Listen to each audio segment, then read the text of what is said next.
Hello everyone, তোমরা সবাই ভাবছো আমি এত রাতে বাইরে একা একা কি করছি।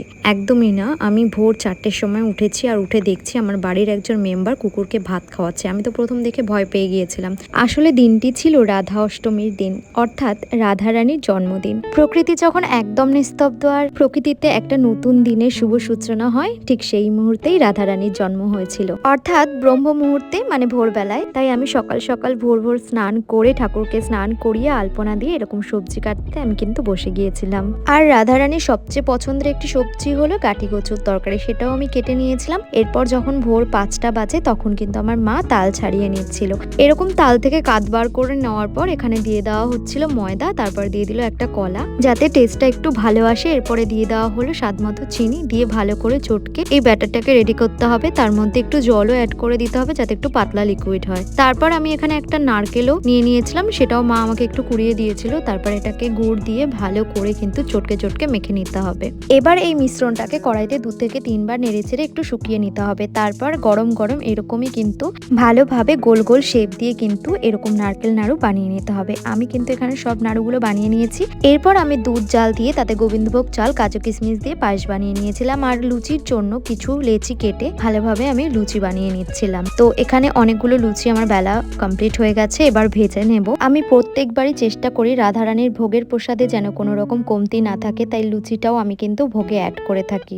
লুচি এবার আমার সব ভাজা হয়ে গেছে। এবার আমি এখানে অন্ন বানিয়ে নিচ্ছি। অন্নটা কিন্তু আমি গোবিন্দভোগ চাল দিয়েই বানিয়েছিলাম। এবার আমি কেটে রাখা সবজিগুলোতে সন্দব লবণ ছড়িয়ে দিচ্ছি, কাঁচা নুন দেওয়া যায় না তাই, আর দিয়ে দিচ্ছি হলুদ গুঁড়ো। দেওয়ার পর ভালো করে মাখিয়ে নিচ্ছি। তারপর আমি আলুগুলো প্রথমেই ভেজে নেব।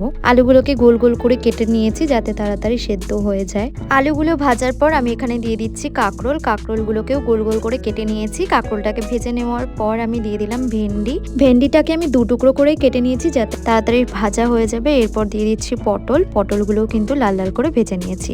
এরপর দিয়ে দিচ্ছি বেগুনগুলোকে আমি চাকচাক করে কেটে নিয়েছি, তারপর ভেজে নিয়েছি। এবার সব সবজিগুলো ভেজে নেওয়ার পর চলে যাব তরকারিটা রান্না করার জন্য। এখানে আদা কুচি, লঙ্কা কুচি, টমেটো আর গাটি কচু নিয়ে নিয়েছি, আর তার সাথে নিয়েছি কয়েকটা প্যাকেট মশলা। তারপর তেলের মধ্যে ফোড়ন দিয়ে দিলাম আদা কুচি দেওয়ার পর আমি এখানে কিছু কাঁচা লঙ্কা কেটে রেখেছিলাম কুচিয়ে, সেটাই আমি এখানে ফোড়নে দিয়ে দিলাম। এবার আদা কুচি আর লঙ্কা কুচি একসঙ্গে নেড়েচেড়ে কেটে রাখা টমেটো আমি এখানে দিয়ে দিলাম। দিয়ে একটা গ্রেভি তৈরি করে নেব। তার মধ্যে দিয়ে দেবো সন্দব লবণ আর দিয়ে দেবো হলুদ গুঁড়ো দেওয়ার পর আমি এখানে দিয়ে দিচ্ছি জিরে গুঁড়োটাকেও দিয়ে দেওয়ার পর দিয়ে দিতে হবে রঙের জন্য একটু কাশ্মীরি লঙ্কার গুঁড়ো। দিয়ে ভালো করে মশলাটাকে একটু নেড়েচেড়ে নেব। ভালো করে বেশ কিছুক্ষণ নেড়েচেড়ে নেওয়ার পর এখানে গাটি কচু আর আলু আমি দিয়ে ভালো করে নেড়েচেড়ে নিচ্ছি। আর একবার গাটি কচু আর আলুটাকে কিন্তু এই মশলার সাথে ভালোভাবে মিশিয়ে কষিয়ে নেওয়ার পর আমি এখানে দিয়ে দিচ্ছি একটু উষ্ণ গরম জল। তারপর আমি একটা ঢাকনার সাহায্যে ঢেকে আমি গাটি কচু আর আলুটাকে কিন্তু সেদ্ধ করে নিয়েছি। এরপর আমি গরম মশলা দিয়ে তারপর একটু নেড়ে চেড়ে আবারও তরকারিটাকে একটু কিছুক্ষণের জন্য ফুটিয়ে নেব। একটু ফুটে উঠলে শেষে আমি স্বাদ মতো চিনি অ্যাড করে নামিয়ে নেব।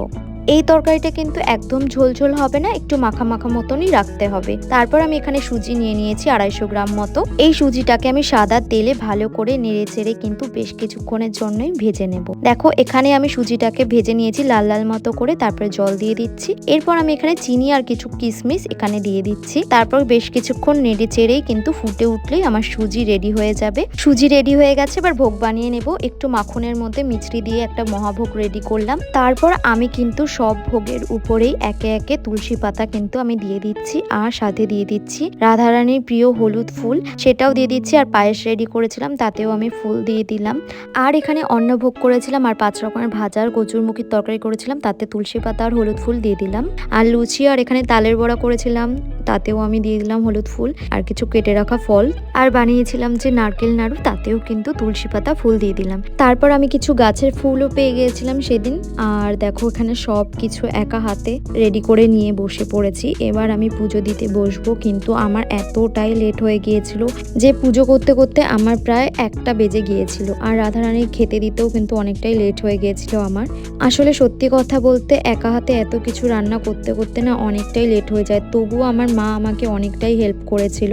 এবার আমি পুজো করে নিয়েছি। দেখো সবকিছু রেডি করে আমি প্রতিবারই ঘিয়ের প্রদীপ জ্বালাই, সেটা রাধা অষ্টমী হোক বা জন্মাষ্টমী। এরপর আমার ঠাকুরটাকে দেখো আমি ভালো করে সাজিয়েছিলাম। আমার ঠাকুরটা কিন্তু অনেক পুরনো, তাই কিন্তু এরকম ভাবেই সাজিয়ে নিয়েছি। আর এইভাবেই আমি সারাদিনটা রাধা অষ্টমী পালন করে কাটিয়েছি। তোমরা ভালো থেকো, সুস্থ থেকো।